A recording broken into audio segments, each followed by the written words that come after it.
ও মাই god, এই কেকটা করতে গিয়ে আমার এত ভালো লেগেছে যে আমি কি বলবো, নিজের কাছে এত কিউট লেগেছে আর কি বলবো। তো যাই হোক, এটা কিন্তু কোনো হাফ কেক নয়, এটা হাফ পাউন্ডের হাফ কেক।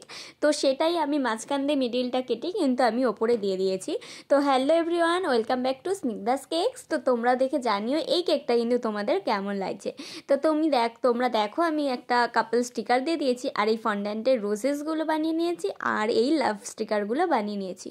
তো এগুলো একে একে বসিয়ে দিয়েছি। তো কাস্টমার আমার একটা রেফারেন্স ফটো পাঠিয়েছিল, তার মতোই আমি করার চেষ্টা করেছি।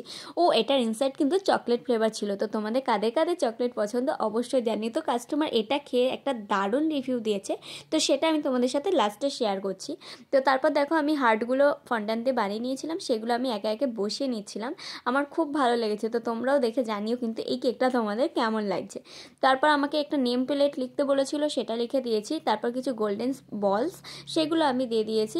আর ওপর দিয়ে না আমার খুব ভালো লাগছিলো, একটু বাটারফ্লাই দিলে আমি ভাবছিলাম ঘিঞ্জি হয়ে যাবে, তাই জন্য আর দিইনি। তো যাই হোক, এই হলো কেকের ফাইনাল লুকটা। কেমন লাগলো অবশ্যই জানিও।